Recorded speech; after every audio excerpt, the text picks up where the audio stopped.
Welcome back to the channel. If you're new here, this is the place where we break down smart, simple investment strategies for beginners who want to grow their wealth without the hype, the stress, or the confusion. Today, we're diving into one of the most underrated but powerful investment books out there. The Boglehead's Guide to Investing, written by Taylor Larimore, Mel Lindauer, and Michael LaBeouf. This book is inspired by the teachings of John Bogle, the legendary founder of Vanguard and the man who gave us the first low-cost index fund. And let me tell you, this book is a game changer for beginner investors. Brain what makes the Boglehead philosophy different. Here's the big idea. You don't need to beat the market to build wealth. You just need to match the market and avoid making dumb mistakes.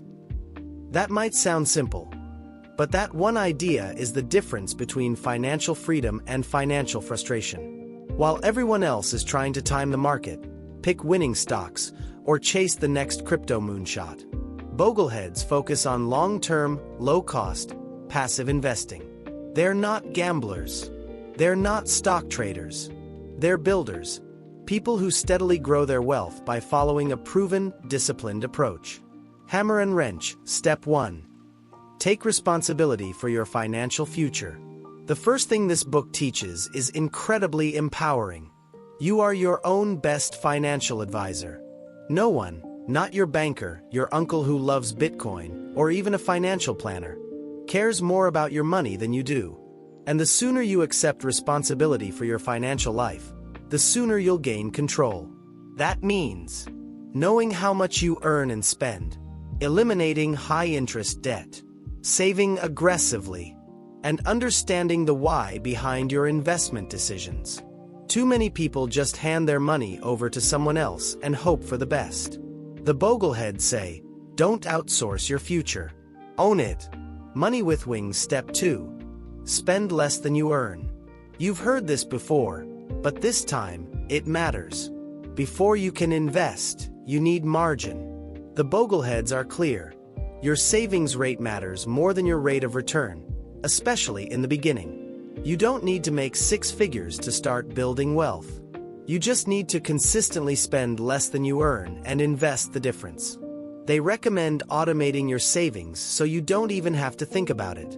Set it and forget it. Because the real key isn't what you do once, it's what you do every month. Receipt step 3. Avoid debt like it's a trap, because it is. The book also takes a strong stance on debt, especially credit card debt and personal loans. Here's their rule. If you're paying high interest, you're going backwards, no matter what your investments are doing. You might think you're smart for investing while carrying credit card debt. But if your debt is costing you 18% interest and your portfolio earns 7%, you're still losing money. The Boglehead way is to eliminate all bad debt before investing heavily. That includes credit cards, payday loans, and sometimes even car loans. Mortgage debt and low-interest student loans are more nuanced, but the mindset stays the same. Don't let debt own you. Bar chart step 4. Know the difference between saving and investing. This is a huge mindset shift for beginners. Saving is for short-term goals, like an emergency fund, vacation, or buying a car in a few years. Investing is for long-term goals, like retirement, financial independence, or building generational wealth.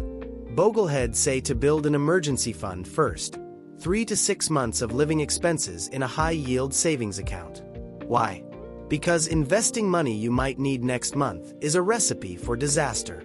Once you've got your safety net, then you can start investing confidently. Key the core principle. Keep it simple. The Bogleheads are obsessed with one thing: simplicity.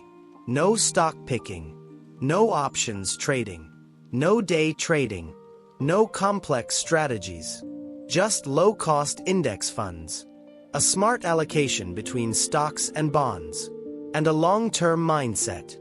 This approach doesn't just outperform most investors over time, it also gives you peace of mind. You can sleep at night knowing your money is working for you, without needing constant attention. Compass coming up next. In part 2, we'll go deep into how to actually build a Boglehead-style portfolio, step by step. We'll cover asset allocation, the exact funds they recommend, and how to invest even if you're starting with a small amount of money. If this was helpful, be sure to like this video, subscribe to the channel, and comment below. What's your biggest question about getting started with investing? Thanks for watching, and remember, you don't need to be brilliant. You just need to be consistent. See you in part 2.